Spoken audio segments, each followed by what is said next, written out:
Move-in-Saclay, déjà, c'est un programme qui existe depuis 6 mois et qui permet à des acteurs publics et privés de Paris-Saclay de travailler ensemble en vue d'innover au service du territoire pour une meilleure mobilité, des transports plus performants, plus qualitatifs.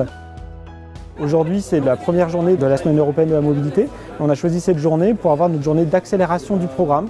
C'est-à-dire qu'on a déjà beaucoup d'idées et maintenant il s'agit de passer à l'action, de faire en sorte que ces idées deviennent concrètes, des projets qui puissent être déployés dans les prochains mois, produire des résultats qu'on puisse évaluer, qu'on puisse aussi financer et puis qu'on s'organise entre un nombre important de partenaires. Nous avons une quarantaine de partenaires publics et privés. On a des startups, on a des industriels, on a les 3 agglomérations, Paris-Saclay, Versailles-Grand Parc, Saint-Quentin-en-Yvelines. On a l'EPA Paris-Saclay qui s'occupe de développer le plateau de Saclay et tous les projets immobiliers. Et puis on a de nombreux acteurs industriels du territoire qui travaillent dans les transports, dans l'intelligence artificielle, dans la mobilité. Et ce sont tous ces acteurs qui ont travaillé ensemble ce matin, qui ont avancé sur des plans projets concrets avec des résultats à la clé pour 2019.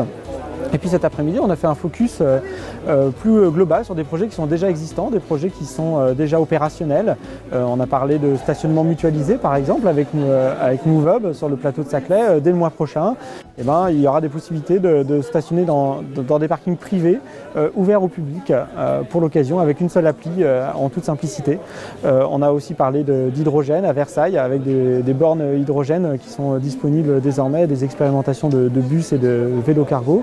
On a parlé d'information voyageurs avec Viago à Saint-Quentin-en-Yvelines. C'est un projet qui permet d'avoir encore plus d'informations quand on fait un itinéraire à Saint-Quentin-en-Yvelines et bientôt sur l'ensemble du territoire de Paris-Saclay.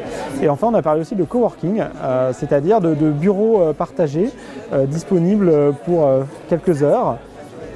Et c'est un sujet important parce que quand on met un bureau partagé et des salles de réunion à côté d'une gare comme Massy-Palaiseau, c'est le 30, et avec ce projet-là, on permet à des gens qui viennent de différents endroits de se retrouver facilement. On permet aussi à beaucoup de personnes de travailler au plus proche de chez elles et donc de limiter leurs déplacements, de garder les meilleurs déplacements et de supprimer les déplacements les plus contraignants finalement au quotidien. Voilà, et ce soir, on termine par une dimension plus prospective avec des intervenants très divers du monde de la recherche, des élus, pour nous parler de comment des territoires peuvent innover dans la mobilité, quels sont les défis associés, qu'est-ce qu'on peut en attendre réellement, et aussi en se détachant un petit peu du buzz médiatique.